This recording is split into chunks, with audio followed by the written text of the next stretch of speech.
Hello दोस्तों, तो कैसी चल रही है आप सबकी कमाई। आज हम बात करने वाले हैं कुछ ऐसे टिप्स की जिनके बदौलत आप अच्छी कैप्टन और वाइस कैप्टन बनाकर करोड़पति बन सकते हैं। ड्रीम 11 में ग्रैंड लीग जीतने के लिए और करोड़पति बनने के लिए दो अस्त्र आपके पास होने ही चाहिए और उन्हीं दो अस्त्र के दम पर आप अपने सपने पूरा कर सकते हैं और करोड़पति बन सकते हैं। जो दो अस्त्र वो है कैप्टन और वाइस कैप्टन। कैप्टन जो होता है वो 11 से 12 प्लेयर के बराबर अकेला 2 गुना पॉइंट हासिल करता है और जो वाइस कैप्टन होता है वो 1.5 गुना पॉइंट हासिल करता है। यहाँ हम आपको कुछ ऐसे टिप्स बताने जा रहे हैं जिसकी मदद से आप कैप्टन और वाइस कैप्टन के चयन आसानी से कर सकते हैं। तो चलिए जानते हैं ड्रीम 11 में बेस्ट कैप्टन और वाइस कैप्टन सेलेक्ट करने का तरीका। उससे पहले यदि अभी तक आपने हमारे चैनल को सब्सक्राइब नहीं किया तो लाइक शेयर एंड सब्सक्राइब कीजिए हमारे चैनल को और टेलीग्राम को ज्वाइन कर लीजिए ताकि आपको लेटेस्ट अपडेट जो होता है पिच का, बॉलिंग का, बैट्सिंग का या फिर किस मैच में कौन सा परफॉर्मेंस लगाना है, कब लगाना है, सेशन कब होता है, वो सारी चीज़ आपको टेलीग्राम के द्वारा अपडेट मिलती रहेगी। तो चलिए जानते हैं।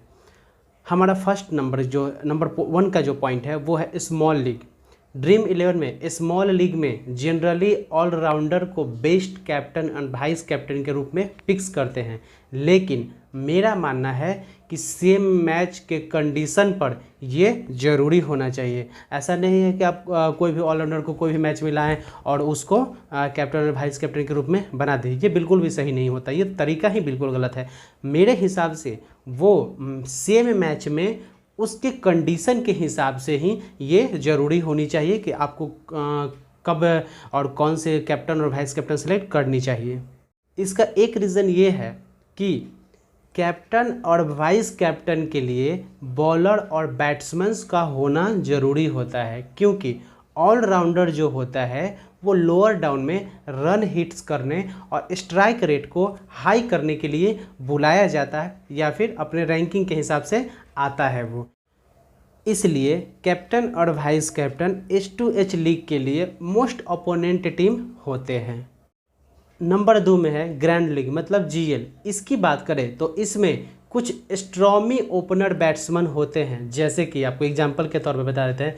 रोहित शर्मा हो गया, एरॉन फिंच हो गया, रॉय हो गया, गेल हो गया, गप्टिल हो गया, एक्सेट्रा जैसे खिलाड़ी लोग इसमें ओपनर बैट्समैन के तौर पे आते हैं। ये सब बड़े बड़े इनिंग खेलते हैं और इसीलिए इनको अपने स्ट्रॉमी ओपनर बैट्समैन के तौर पे रखा जाता है। लेकिन जिस दिन ये लोग नहीं चल पाते, अच्छा परफॉर्मेंस नहीं कर पाते, वो भी लगातार बेसिस पे, ऐसा नहीं कि मैं 1-2 दिन की बात कर रहा हूँ, अगर लगातार बेसिस पे ये जिस दिन अच्छा परफॉर्मेंस नहीं कर पाते या फिर जिस दिन नहीं चलते, तब इन कंडीशन में आपको अपोनेंट बॉलर की ज़रूरत पड़ता है। लाइक एज की जैसे कि भुवनेश्वर, ये सब बॉलर्स। इसलिए प्रॉपर एनालाइज से कैप्टन और वाइस कैप्टन चुने, जो कि मिलेगा आपको हमारे टेलीग्राम पर। इसलिए अभी जाकर टेलीग्राम को ज्वाइन करें। टेलीग्राम पे ज्वाइन करने से आपको बेनिफिट क्या होगा कि जो भी अपडेट या फिर आपको मान लीजिए कि आपको कुछ समझ में ही नहीं आ रहा है कि अब क्या करें, कौन सा कैप्टन कैसे सेलेक्ट करें, कौन सा टीम का क्या अपोनेंट है, तो इन सारी चीज़ों का झंझट से बचना है तो आप हमारे टेलीग्राम पे ज्वाइन कीजिए। वहाँ पे आपको सारा का सारा फॉर्मेट ऑलरेडी तैयार मिलेगा, आपको कुछ भी सोचने का ज़रूरत नहीं है।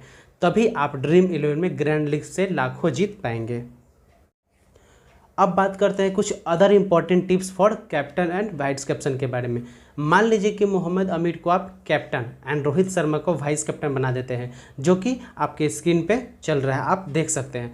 तो इस सिचुएशन में हम लोग क्या देखते हैं कि हमारा जो कैप्टन है वो बॉलर है एंड हमारा जो वाइस कैप्टन है वो बैट्समैन है। आप ये चीज़ देख सकते हैं अपने स्क्रीन पे, जो इमेज चल रहा है उस पर। और इस दौरान क्या होगा कि जो वाइस कैप्टन है वो रन बनाएगा और जो कैप्टन है वो क्या होगा कि आपका विकेट लेगा। तो यदि कैप्टन जो बॉलर है वो अगर वाइस कैप्टन में विकेट ले लिया तो उस समय आप ग्रैंड लीग से बाहर हो जाएंगे। उसी समय एट रैंडम ही जैसे ही आपका कैप्टन आपको जो विकेट लिया तो वाइस कैप्टन के तहत तो आप ग्रैंड लीग से बाहर हो जाएंगे, क्योंकि ऐसे हालात में बहुत कम चांसेस होता है कि कैप्टन और वाइस कैप्टन दोनों का परफॉर्मेंस उसी समय उसी मैच में अच्छा हो। ये बहुत ऐसा रेयर केसेस में होता है, ये लकी के चांसेस के तौर पे होता है। इसलिए आप अच्छे से एनालाइज करके टीम का कैप्टन और वाइस कैप्टन सेलेक्ट करें और हमारे टेलीग्राम चैनल को ज्वाइन करें। तो इन सारे टेक्निक को फॉलो करके आप अच्छी डिसीज़न ले सकते हैं कैप्टन और वाइस कैप्टन को सेलेक्ट करने के लिए, और इन्हीं कारणों से आप ग्रैंड लीग में आईपीएल के तहत अच्छा परफॉर्मेंस कर सकते हैं। आप करोड़ों नहीं तो कम से कम लाखों ज़रूर कमाएंगे। हर दिन का 15-20 हज़ार के टारगेट के हिसाब से आप धीरे धीरे उस टारगेट की तरफ अचीव करते रहेंगे। तो नेक्स्ट वीडियो में हम आपको आईपीएल 2022 में कैसे ग्रैंड लीग में बेहतर परफॉर्मेंस करके करोड़पति कमाए या फिर लाखों रुपए कमा सकते हैं, इसका सही और अच्छा एनालाइज तरीका बताने जा रहे हैं, जिस पे हम बहुत अच्छे से काम कर रहे हैं। और इसलिए इस पे हम अच्छे से फोकस करने जा रहे हैं ताकि आपको 2022 का जो आईपीएल है उसमें बेहतर पैसा कमा के दे सके, घर बैठे, वो भी आसानी से। तो जुड़े रहिए हमारे चैनल के साथ, टेलीग्राम को ज्वाइन कीजिए और भाई को प्यार और सपोर्ट बना कर दीजिए।